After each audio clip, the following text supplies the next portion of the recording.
Assalamualaikum warahmatullahi wabarakatuh. Selamat siang Bu Rini. Waalaikumsalam warahmatullahi wabarakatuh. Selamat siang juga Pak Andi. Bagaimana kabar Bu Rini hari ini? Alhamdulillah kabar saya sehat. Bagaimana kabar Pak Andi?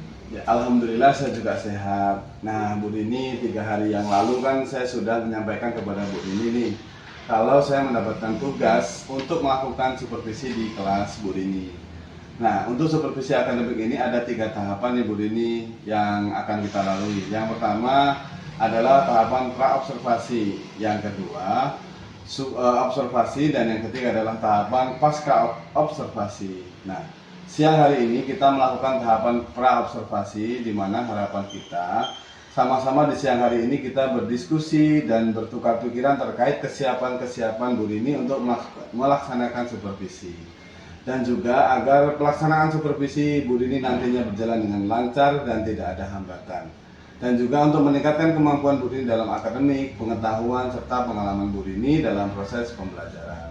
Nah, untuk membuka percakapan kita pada siang hari ini, kalau boleh tahu apa nih harapan Bu Rini dari pertemuan kita di siang hari ini?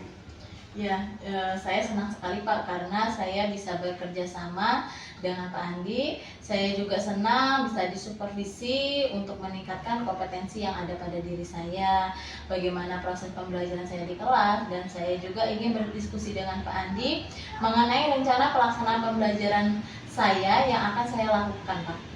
Baik Bu Rini, tujuan kita di siang hari ini berdiskusi tentang persiapan Bu Rini dalam pelaksanaan supervisi nantinya. Kalau boleh saya tahu nih Bu Rini, akan menyampaikan materi tentang apa nanti? Saya akan menyampaikan materi tentang keberagaman suku, agama, dan ras Pak. Oke. Terkait materi yang akan Bu Rini sampaikan tersebut, tentulah ada tujuan pembelajaran yang akan dicapai oleh peserta didik. Kira-kira apa yang menjadi tujuan pembelajarannya Bu Rini? Jadi dalam kegiatan pembelajaran tersebut, tujuan yang akan saya capai yang pertama yaitu siswa mampu menjelaskan konsep keberagaman suku, agama, dan ras dalam kehidupan sehari-hari. Yang kedua, siswa mampu berdiskusi dan menyampaikan hasil diskusi terkait keberagaman suku, agama, dan ras di depan teman-temannya. Oke, baik, luar biasa Bu Rini. Nah, nanti tujuan pembelajaran itu apa nih area yang akan Bu Rini kembangkan? Ya, jadi dari tujuan pembelajaran tersebut, area yang akan saya kembangkan yang pertama yaitu meningkatkan literasi siswa. Jadi nanti dengan membaca mereka mampu memahami terkait keberagaman suku, agama, dan ras. Nantinya mereka juga akan mencatat informasi baru mengenai materi tersebut. Nah, juga dapat meningkatkan literasi mereka dalam membaca Pak. Yang kedua yaitu dengan mengamati, nanti mereka melakukan pengamatan itu bersama kelompoknya. Jadi nanti mereka berdiskusi dan berkolaborasi dengan teman-temannya. Jadi saya akan mengamati bagaimana mereka berdiskusi, bagaimana mereka menjawab pertanyaan-pertanyaan dalam diskusi kelompok tersebut. Oke, baik. Jadi ada kerjasama yang baik di antara teman-temannya ya Bu Rini ya. Oke, jadi area yang Bu Rini kembangkan itu yang pertama adalah meningkatkan pemahaman tentang kemampuan literasi peserta didik, kemudian juga peserta didik mampu bekerja sama dengan teman-teman yang lainnya. Luar biasa sekali. Nah, kalau boleh saya tahu apa saja nih yang sudah dipersiapkan untuk supervisi nantinya? Nah, jadi dalam rencana pembelajaran tersebut saya sudah membuat RPP berdiferensiasi dan juga saya sudah menyatukan KSE dan juga budaya positif seperti yang sudah Pak Andi bimbing saya, menyatukan KSE di dalam RPP saya. Selain RPP, saya juga menyusun LKPD yang saya buat menjadi 2 kelompok. Nah, jadi nantinya setiap kelompok itu berbeda-beda tugas LKPD-nya. Saya juga menyiapkan alat peraga yang akan menunjang pemahaman mereka terkait materi yang akan saya sampaikan. Saya juga menyiapkan asesmen seperti asesmen pengetahuan, keterampilan, dan juga sosial, begitu Pak. Oke, alhamdulillah baik. Nah, kalau boleh tahu nih dari strategi apa yang Bu Rini gunakan di RPP ini untuk pembelajaran besok? Nah, jadi dalam RPP tersebut saya menggunakan strategi berdiferensiasi, Pak. Karena berdasarkan asesmen awal, saya tahu nih ternyata anak-anak saya itu punya gaya belajar yang berbeda, sehingga saya menggunakan menjadikan anak-anak menjadi dua kelompok, yaitu kelompok auditory dan kelompok visual. Di mana kelompok auditory anak-anak saya berikan bacaan untuk mereka membaca terkait materi yang akan saya sampaikan. Begitu juga untuk kelompok visual, saya memberikan video pembelajaran terkait keberagaman suku, agama, dan ras.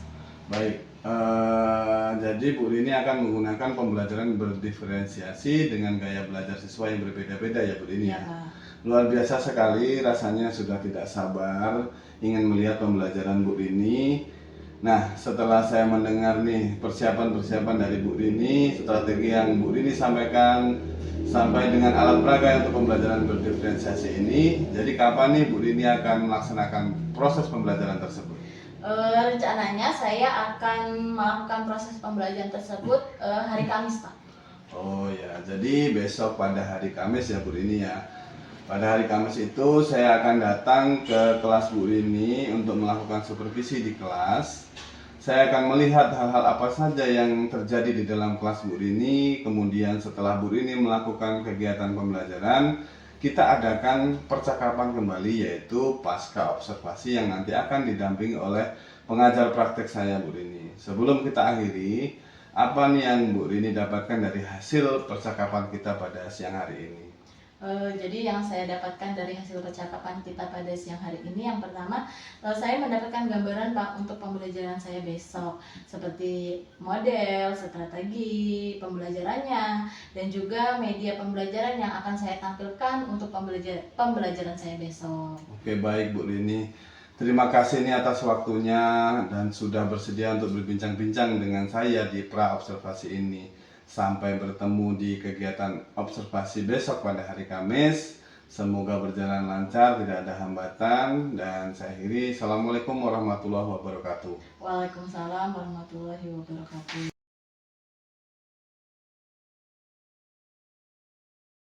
Mulai buka. Assalamualaikum warahmatullahi wabarakatuh. Waalaikumsalam warahmatullahi wabarakatuh. Apa kabarnya hari ini? Baik. Kalau ibu tanya gini, apa kabarnya hari ini?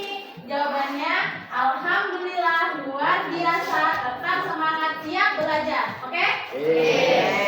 Ibu tanya sekali lagi ya, apa kabarnya hari ini? Alhamdulillah luar biasa.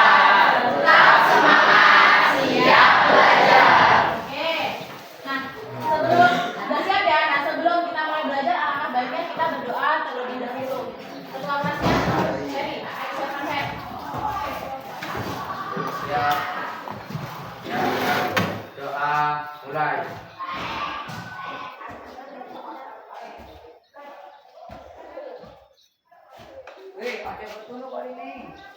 Selamat guru. Assalamualaikum warahmatullahi wabarakatuh. Waalaikumsalam warahmatullahi wabarakatuh. Hari ini ada yang nggak berangkat? Siapa yang nggak berangkat? Kiki. Kenapa Kiki hari ini nggak berangkat? Kita doakan Kiki supaya lebih cepat sehat sehingga Kiki bisa ngikutin pelajaran seperti biasanya ya. Sebelum kita mulai pembelajaran, kita mau bikin kesepakatan kelas. Sudah ada yang pernah bikin kesepakatan kelas ya dengan mata pelajaran sebelumnya ya?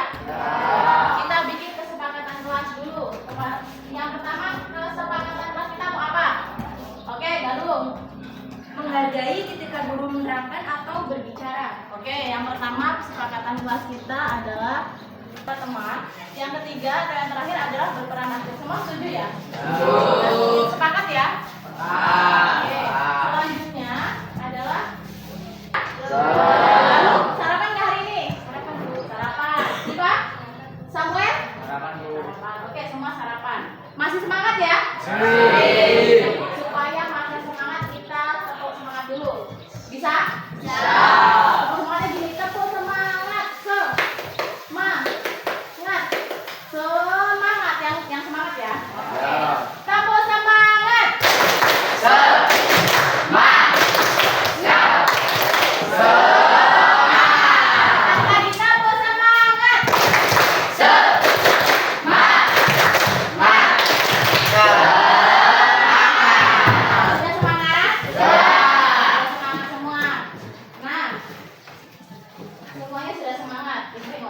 Kira-kira di sini ada nggak yang nggak punya cita-cita? Ada nggak anak di kelas ini yang nggak punya cita-cita? Dengarkan kata pertanyaan ibu, yang nggak punya cita-cita. Semua punya cita-cita? Ya. Ibu mau tanya apa ya? Sekar. Cita-citanya Sekar jadi apa? Cita-citanya Sekar jadi dokter. Terus Ismi. Apa? Apa? Nggak punya cita-cita. Semua punya cita-cita? Ya. Ibu mau tanya apa ya? Sekar. Cita-citanya Sekar jadi apa? Cita-citanya Sekar jadi dokter. Terus Ismi. Apa? Apa? CEO. Oke. Boleh. Yang lain? Siapa? Cita-cita apa, Pak?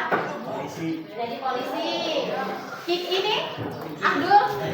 Jadi apa? Presiden. Gak apa-apa, kita doain ya.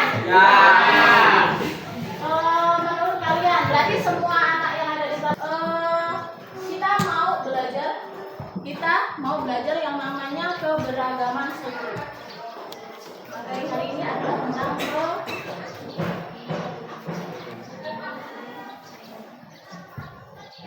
keberagaman suku, agama, ras. Nah, sebelum ke sana, ibu punya tujuan nih. Tujuan pembelajaran kita hari ini. Bisa dilihat? Kelihatan yang paling belakang? Kelihatan ya? Kita baca sama-sama. Tujuan pembelajaran pertama adalah dengan mengamati videonya nanti ibu kasih. Dengan mengamati video, siswa mampu menjelaskan tentang konsep keberagaman suku, agama, ras, dan antar golongan dalam kehidupan sehari-hari secara sistematis. Tujuan yang kedua, dengan membaca teks, siswa mampu menerapkan contoh pengamalan keberagaman suku, agama, ras, dan antar golongan dalam kehidupan sehari-hari. Yang tes awal. Jadi sekarang silakan siapkan kertas dan pena. Silakan dikasih nama. Kertas lembar kasih nama aja. Ibu kasih soal.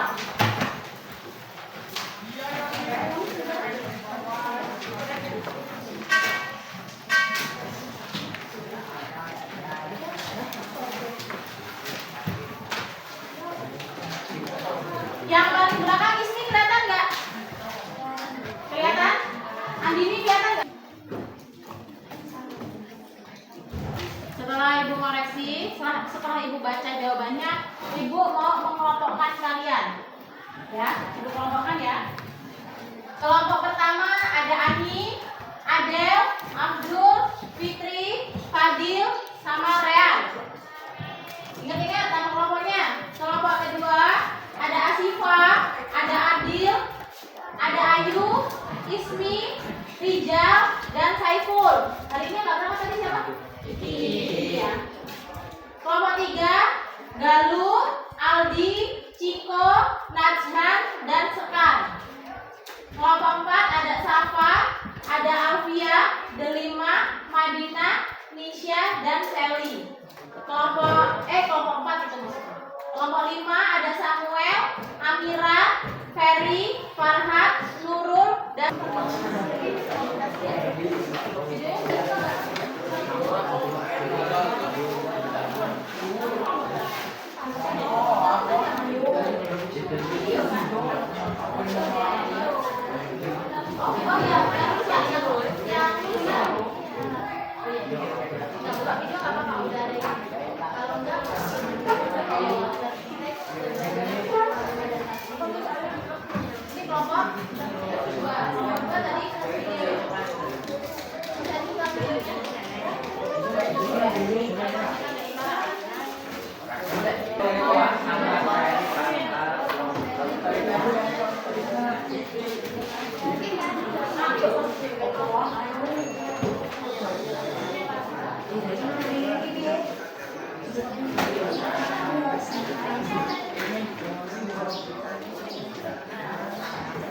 waktunya 20 menit, waktunya sudah berjalan.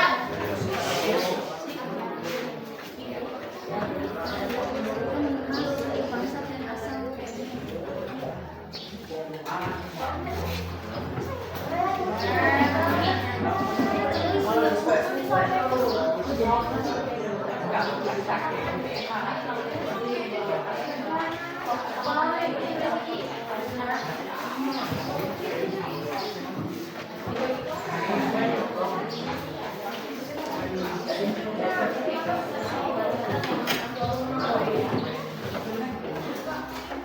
mau pakai pewarna boleh. Ibu. Oh iya. Assalamualaikum warahmatullahi wabarakatuh.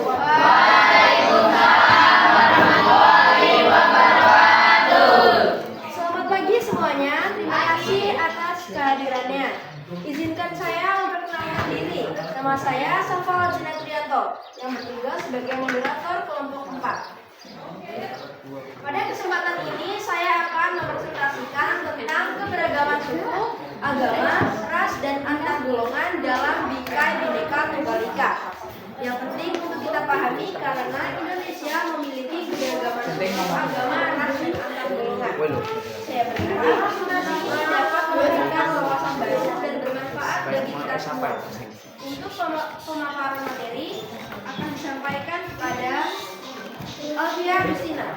Pada Alfia Agustina saya persilahkan. Saya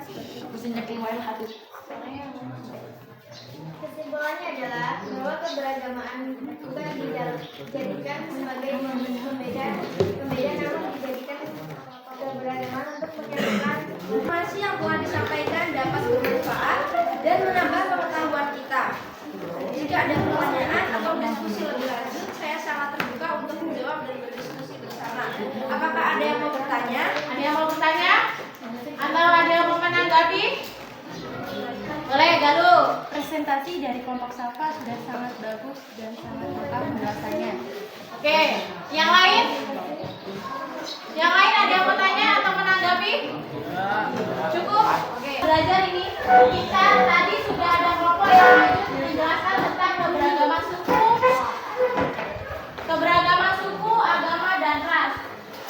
Siapa yang mau menyampaikan hasil yang kalian dapat hari ini tentang keberagaman suku, agama, dan ras? Oke, kita dulu. Boleh. Dari pembelajaran tentang keragaman suku bangsa, ras, dan golongan, kita dapat menyimpulkan bahwa keberagaman adalah kekayaan bangsa yang harus dijaga bersama-sama karena bangsa Indonesia kaya dengan keragaman suku bangsa dan budaya. Dan kita sebagai bangsa Indonesia harus saling menghormati antar suku, ras, dan golongan. Oke, ada lagi yang lain? Ani? Mau menyampaikan apa yang Ani dapat hari ini? Lebih paham tentang Suku bangsa dan lebih paham, oke. Kata Ani juga lebih paham tentang keberagaman suku, agama, dan bangsa. Ada lagi? Ya. Siapa? Apa? Oke, cukup ya. Nah, jadi, ayo dengarkan. Jadi, keberagaman adalah sebuah perbedaan atau sebuah kondisi setiap individu yang memiliki bermacam-macam perbedaan yang berada di tengah sebuah masyarakat. Apa aja keberagamannya? Keberagamannya itu ada agama, ada suku, agama, ras, dan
pendidikannya.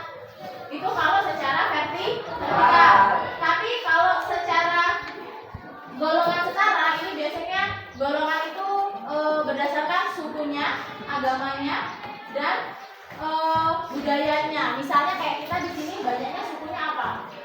Jawa. Berarti golongan suku Jawa. Oke. Jadi pembelajaran kita hari ini cukup. Menurut kalian pembelajaran hari ini menarik? Bermanfaat? Bermanfaatnya apa? Apa, Pak Ferry? Bermanfaat karena sekarang saya menjadi tahu ternyata di Indonesia terdapat 1.340 suku agama yang diakui secara resmi oleh Indonesia. Hasilnya ada di Indonesia dan di pengertian antar golongan. Ya, oke, terima kasih. Jadi Ferry juga lebih paham. Oke, jadi cukup sekian pertemuan kita hari ini. Semoga apa yang kita pelajari hari ini bermanfaat untuk kalian. Kita ketemu lagi di pertemuan selanjutnya ya. Ibu akhiri. Wassalamualaikum warahmatullahi wabarakatuh.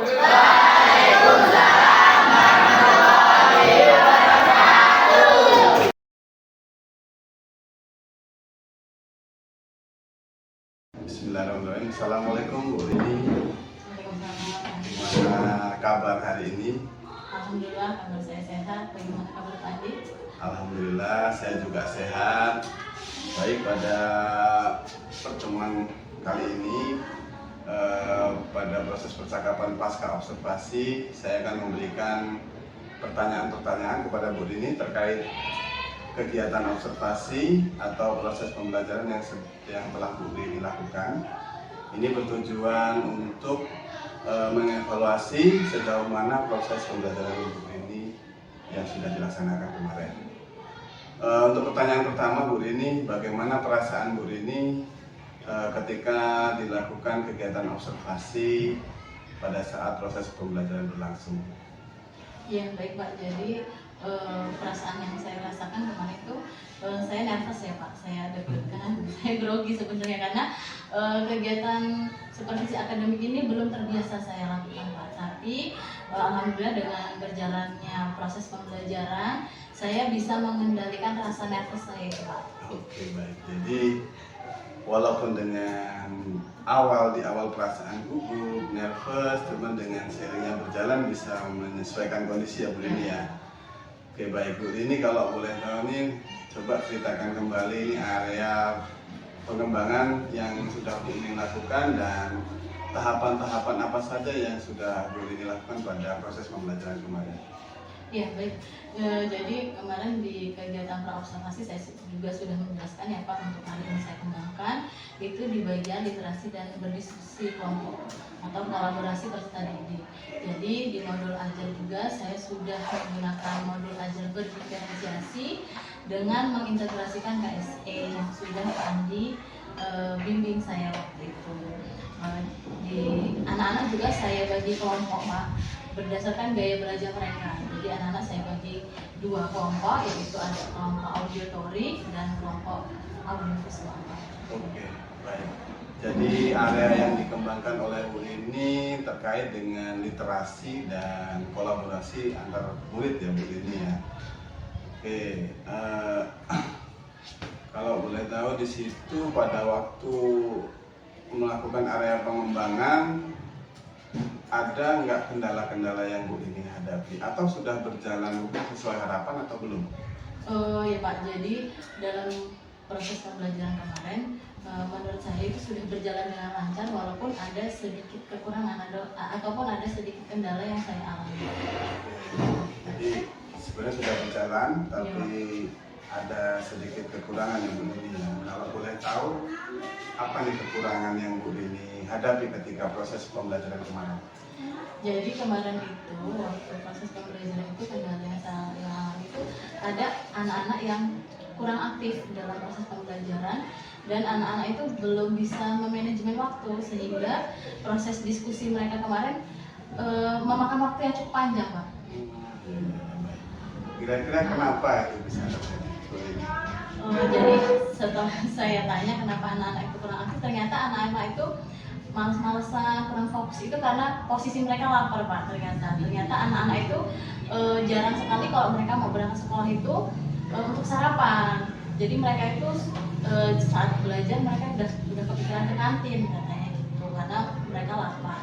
Terus untuk memanajemen waktu memang untuk anak-anak itu belum mengerti Pak bagaimana cara mengatur waktu supaya berjalan sesuai dengan waktu yang ditentukan. Jadi dari kendala-kendala tersebut, menurut Bu Rini solusi apa yang paling tepat yang akan Bu Rini lakukan untuk menangani masalah tersebut? Ya, jadi saya akan berusaha ya Pak untuk ngasih tahu kalau penting sarapan itu sangat penting untuk anak-anak. Saya juga akan ngingetin anak-anak di grup WA di pagi hari supaya anak-anak itu sarapan supaya mereka itu lebih fokus belajarnya, lebih semangat. Saya juga akan membimbing anak-anak bagaimana cara mengatur waktu supaya tidak memakan waktu yang begitu lama. Misalnya waktunya tinggal 10 menit lagi nih, sehingga anak-anak bisa tahu nih 10 menit lagi mereka harus bagaimana nih supaya nggak makan waktu begitu lama. Oke, baik. Jadi yang pertama terkait anak atau murid kurang aktif, Bu Rini akan mengingatkan tentang pentingnya sarapan kepada murid tersebut supaya murid itu bisa lebih konsentrasi dan aktif dalam pembelajaran yang punya. Dan untuk manajemen waktu, Bu Rini akan mengingatkan kepada anak tersebut atau murid ketika misalkan waktu masih kurang 10 menit atau 5 menit waktu tersisa, jadi anak bisa tahu kapan harus diselesaikan tugas itu ya Bu Rini. Oke, baik. Mudah-mudahan rencana yang akan Bu Rini realisasikan bisa berjalan dengan baik sesuai dengan harapan yang Bu Rini inginkan. Nah, tapi kira-kira kapan nih Bu Rini akan melakukan rencana tersebut? Rencananya saya akan melakukan rencana yang sudah saya siapkan itu secepatnya Pak. Paling tidak di pelajaran selanjutnya, di pertemuan selanjutnya. Oke, baik sekali Bu Rini. Terima kasih banyak atas jawaban-jawabannya. Sekali lagi semoga apa yang sudah Bu Rini rencanakan dapat terrealisasi dan berjalan sesuai dengan apa yang Bu Rini harapkan. Baik, untuk proses supervisi akademik ini sepertinya sudah selesai Bu Rini. Dari kegiatan pertama yaitu percakapan pra-observasi, kemudian kegiatan observasi, dan sekarang juga percakapan pasca observasi sudah dilalui semua. Saya ucapkan terima kasih banyak kepada Bu Rini selaku guru yang diobservasi dan Pak Fajar selaku pengajar praktek saya yang sudah mendampingi saya. Terima kasih banyak dan saya akhiri. Assalamualaikum warahmatullahi wabarakatuh. Waalaikumsalam.